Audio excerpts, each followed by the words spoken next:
Hi friends, welcome to Sindhu's കറികൾ. ഇന്ന് ഞാനിവിടെ തയ്യാറാക്കാൻ പോകുന്നത് ഒരു പ്രോട്ടീൻ ലഡു ആണ്. രാവിലെ ബ്രേക്ക്ഫാസ്റ്റ് കഴിക്കാൻ സമയമുള്ളവർക്കും സമയമില്ലാത്തവർക്കോ വൈകിട്ട് ഡയറ്റ് ചെയ്യുന്നവർക്കൊക്കെ ആയിട്ട് കഴിക്കാൻ പറ്റിയ ഒരു ഇതാണ്. അതിന് ഞാനിവിടെ ഒരു പാൻ അടുപ്പത്ത് വെച്ചിട്ടുണ്ട്, ഫ്ലെയിം ഇട്ടിട്ടുണ്ട്. അതിലേക്ക് ഞാൻ കുറച്ച് പംകിൻ സീഡ്സ് ഇട്ടിട്ടുണ്ട്. ഒരു കപ്പ് പംകിൻ സീഡ് എടുക്കുന്നുണ്ട്. അതിനൊക്കെ നമുക്ക് ഒന്ന് ഡ്രൈ റോസ്റ്റ് ചെയ്തെടുക്കാം.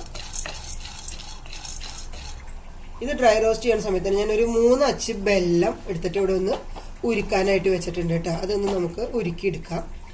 അപ്പോൾ ഇതിലേക്ക് മധുരത്തിന് ആവശ്യത്തിന് അപ്പോൾ അതവിടെ ഇരുന്ന് ഉരുക്കട്ടെ. ഒരു നൂൽ പരുവൊന്നുമില്ല, സാധാരണയായിട്ടൊന്ന് മെൽറ്റ് ചെയ്ത് വന്നാൽ മതി കേട്ടോ. അപ്പോൾ നമ്മുടെ പംകിൻ സീഡ് ഏകദേശം, അതായത് മത്തക്കുരു എന്ന് പറയും മലയാളത്തിൽ, അത് ചൂടായിട്ടുണ്ട്. അപ്പോൾ അതിലേക്ക് ഞാനൊരു 1/4 കപ്പ് ബദാം ഇട്ട് കൊടുക്കുന്നുണ്ട്. എല്ലാം കൂടെ നമുക്ക് ഒരുമിച്ച് ചൂടാക്കി എടുക്കാം കേട്ടോ. ഇനി നമുക്ക് ഇതിലേക്ക് ഒരു 1/4 കപ്പ് സൺഫ്ലവർ സീഡ്സും കൂടി ഇട്ട് വെക്കാം കേട്ടോ. ഇതെല്ലാം കൂടെ നമുക്ക് ഇനി കുറച്ചും കൂടെ സാധനങ്ങൾ ചേർക്കാനുണ്ട്. എല്ലാം കൂടെ ചേർത്ത് പൊടിച്ചിട്ട് നമുക്കൊരു ഉണ്ടയാക്കി വെക്കണമെങ്കിൽ ഇത് ഒരെണ്ണം 2 എണ്ണം കഴിച്ച് കഴിഞ്ഞാൽ രാവിലത്തെ ബ്രേക്ക്ഫാസ്റ്റിനായാലും രാത്രിയിലത്തെ സപ്പറിനായാലും ഡിന്നറിനായാലും ഒക്കെ അത് ധാരാളം നമുക്ക് മതിയാവും. ഇപ്പോൾ ഡയറ്റ് നോക്കുന്നവർക്കും നല്ലതാണ്, ഇപ്പോൾ ബ്രേക്ക്ഫാസ്റ്റ് കഴിക്കാൻ സമയമില്ലാത്തവർക്കും നല്ലതാണ്. അപ്പോൾ എൻ്റെ ഈ ചാനൽ സബ്സ്ക്രൈബ് ചെയ്യാതെ കാണുന്ന ആരെങ്കിലും ഉണ്ടെങ്കിൽ സബ്സ്ക്രൈബ് ചെയ്തോളൂ. എൻ്റെ തൊട്ടടുത്ത് കാണുന്ന ബെല്ലൈക്കൺ പ്രസ് ചെയ്ത് ഓൾ എന്നുള്ള നോട്ടിഫിക്കേഷൻ കൂടെ എനേബിൾ ചെയ്തോളൂ കേട്ടോ. അപ്പോഴേ ഞാനിടുന്ന വീഡിയോസിൽ നിങ്ങൾക്ക് നോട്ടിഫിക്കേഷൻ കിട്ടുള്ളൂ. അപ്പോൾ നിങ്ങളുടെ സപ്പോർട്ട് ഞാൻ പ്രതീക്ഷിക്കുന്നുണ്ട്. അപ്പോൾ എല്ലാവരും സപ്പോർട്ട് ചെയ്തോളൂ. പിന്നെ ട്രൈ ചെയ്തിട്ട് ഇഷ്ടമായ ലൈക്ക് ചെയ്യാനും ഷെയർ ചെയ്യാനും മറക്കരുത്. നിങ്ങളുടെ ഫ്രണ്ട്സിനൊക്കെ ഒന്ന് പറഞ്ഞു കൊടുത്തോളൂ. അത് വളരെ എളുപ്പത്തിൽ നമുക്ക് ചെയ്ത് വയ്ക്കാം. ഒരു ദിവസം ചെയ്ത് വെച്ചാൽ ഒരു ആഴ്ചയ്ക്കൊക്കെ സുഖമായിട്ട് എടുത്ത് കഴിക്കാം. പിന്നെ നമുക്ക് ബുദ്ധിമുട്ടൊന്നുമില്ല. അപ്പോൾ നമ്മൾ ഇത് 3ഉം കൂടെ വറുത്തിട്ട് ഡ്രൈ റോസ്റ്റ് ചെയ്തത് മാറ്റി വെക്കുന്നുണ്ട്. ഇനി കുറച്ചും കൂടെ സാധനങ്ങൾ ചെയ്യാനുണ്ട്. അത് ഇതിൻ്റെ കൂടെ എടുക്കും. ഇത് കരിഞ്ഞു പോകണ്ട, അതുകൊണ്ടാണ് ഇവരെ മാറ്റണത്. ഞാനൊരു മിക്സിയുടെ ജാറിലേക്ക് മാറ്റുകയാണ്. എല്ലാം കൂടെ ഒരുമിച്ച് തന്നെയാണ് പൊടിച്ചെടുക്കണത് കേട്ടോ. ഇനി നമുക്ക് അടുത്തത് ഇതെല്ലാം കൂടെ ഒരുമിച്ചാണ് പൊടിക്കുന്നത്. കാരണം എല്ലാം കൂടെ ഒരുമിച്ചാകുമ്പോൾ ചിലപ്പോൾ അത് ആദ്യത്തെ കരിഞ്ഞിട്ട്. ഇനി ഒരു 100 ഗ്രാമിൻ്റെ അത്രയ്ക്ക് എള്ള് ഞാൻ ചേർത്ത് കൊടുക്കുന്നുണ്ട്. ഇതൊന്ന് പൊട്ടി വരട്ടെ. ഞാൻ ഇതിലേക്ക് ഒരു 1/4 കപ്പ് ചിയ സീഡ്സും കൂടി ഇട്ട് കൊടുക്കുന്നുണ്ട്. ഇനി ഇതിലേക്ക് ഞാൻ ഒരു 1/4 കപ്പ് ഫ്ലാക്സ് സീഡ്സും കൂടി ഇട്ട് കൊടുക്കുന്നുണ്ട്.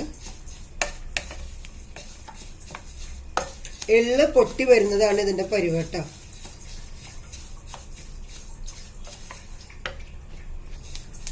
ഇപ്പൊ നമ്മുടെ എള്ളൊക്കെ പൊട്ടി തുടങ്ങിയിട്ടുണ്ട്. ഇനി ഇതിലേക്ക് ഞാൻ ഒരു കപ്പിന്റെ അത്രയ്ക്ക് അവില് ചേർത്ത് കൊടുക്കുന്നുണ്ട്. അത് ഒരു കപ്പ് മട്ട അവിലാണ്. അത് കുറച്ച് ചേർത്ത് അതും കൂടി ഒന്ന് നമുക്ക് ഇതിൽ റോസ്റ്റ് ചെയ്തെടുക്കാം. ഞാനിപ്പോൾ ഒരു 3 അച്ച് ബെല്ലാണ് ഇവിടെ വെള്ളം ആവാൻ വെച്ചിരിക്കുന്നത്. നിങ്ങൾക്ക് മധുരം കൂടുതൽ വേണമെന്നുണ്ടെങ്കിൽ കുറച്ചും കൂടെ കൂടുതൽ ചേർക്കാം. ഇതിപ്പോൾ ഒരു മിനിമം മധുരമാണ് ഉണ്ടായിരിക്കും കേട്ടോ ഇതിലേക്ക്. പിന്നെ ഇപ്പം ബെല്ലം ഒട്ടും വേണ്ട എന്നുള്ളവർക്കാണെങ്കിൽ ഇതിൽ ഈന്തപ്പഴം ചേർത്തിട്ടിട്ട് ഈന്തപ്പഴം ഇങ്ങനെ റോസ്റ്റ് ചെയ്യൊന്നും വേണ്ട, അത് പിച്ചിട്ടിട്ട് അതും കൂടെ കൂട്ടി കുഴയ്ക്കാൻ പറ്റും. അങ്ങനെയും ചെയ്യാം കേട്ടോ. ഈന്തപ്പഴം പിച്ചിട്ടിട്ട് എന്താ പറയുക, ഈ സാധനങ്ങളൊക്കെ പൊടിക്കുമ്പോൾ അതിൻ്റെ കൂടെ ഇട്ട് പൊടിച്ചോളൂ കേട്ടോ. അല്ലാണ്ട് അത് വേറെ ഒറ്റയ്ക്കിട്ട് അത് നമുക്ക് ഉണ്ട പിടിക്കാൻ കിട്ടില്ല. അതുകൊണ്ട് അതിൻ്റെ കൂടെ ഇടണം, പക്ഷെ റോസ്റ്റ് ചെയ്യണ്ടെന്ന് മാത്രം. അപ്പോൾ നമ്മളുടെ അവിലും റോസ്റ്റായി വന്നിട്ടുണ്ട്. ഞാനിതിനു മുമ്പ് എള്ളുണ്ട ഇട്ടപ്പോൾ അതിൽ പറഞ്ഞിരുന്നു അവിലിൻ്റെ പരുവെന്ന് പറയുന്നത് അവിൽ ഇങ്ങനെ എടുക്കുമ്പോൾ നമുക്ക് ഒടിക്കാൻ പറ്റണം. ഇങ്ങനെ ഒടിയണ പരുവായി കഴിഞ്ഞാൽ അവിൽ നിർത്താം. എള്ള് പൊട്ടണ പരുവം. അപ്പോൾ അതിൻ്റെ റോസ്റ്റ് ചെയ്യുമ്പോൾ അത് അറിയില്ല എന്നുണ്ടെങ്കിൽ ആ സമയം അങ്ങനെ ചെയ്ത് വെച്ചാൽ മതി. ഇനി ഇതെല്ലാം കൂടെ നമുക്കൊന്ന് പൊടിച്ചെടുക്കാം കേട്ടോ. അപ്പോൾ നമ്മൾ ആദ്യം റോസ്റ്റ് ചെയ്ത് വെച്ചപ്പോൾ ചൂടാറിയിട്ടുണ്ട്. അതൊന്ന് പൊടിച്ചിട്ട് ഇതും കൂടെ ചേർത്ത് പൊടിക്കാം കേട്ടോ. ഇനി നമുക്ക് എല്ലാം കൂടെ ഒരുമിച്ച് ചേർത്ത് പൊടിച്ചെടുക്കാം കേട്ടോ.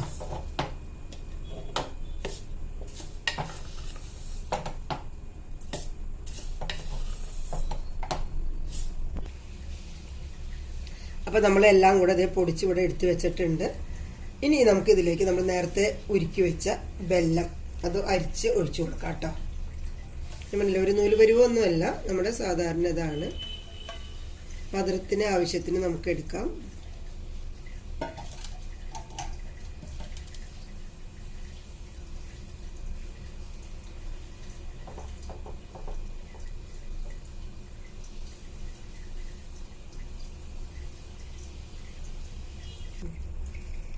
അപ്പോൾ നമ്മളുടെ മിക്സ് ഞാൻ വെള്ളം ഉരുക്കി ഇതിലിട്ടിട്ട് ഇതേപോലെ കുഴച്ച് വെച്ചിട്ടുണ്ട്.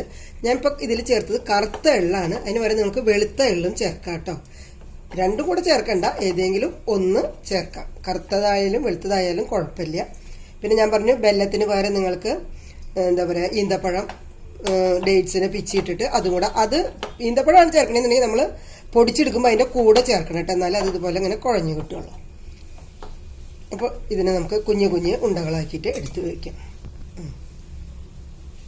ഇപ്പോൾ ഡയബറ്റിക് പേഷ്യൻസിനൊക്കെ ആണെന്നുണ്ടെങ്കിൽ നമുക്ക് ഈന്തപ്പഴമാണ് കുറച്ചും കൂടെ വെല്ലത്തിനേക്കാളും നന്നാവുക കേട്ടോ. ഇതുപോലത്തെ ഒരു 2 ഉണ്ട മതി ഒരു ദിവസത്തേക്ക്. നമുക്ക് ഒരു നേരത്തെ ആഹാരത്തിന് ഫുള്ളായിട്ട് ആവശ്യത്തിനുള്ള എല്ലാ പ്രോട്ടീൻസും ഇതിൽ നിന്ന് കിട്ടും. അപ്പോൾ നമുക്ക് ഇതുപോലെ എല്ലാം ഉണ്ടകളാക്കിയിട്ട് എടുത്തു വെക്കാം കേട്ടോ. അപ്പോൾ നമ്മളുടെ പ്രോട്ടീൻ ലഡു ഇവിടെ തയ്യാറായിട്ടുണ്ട്.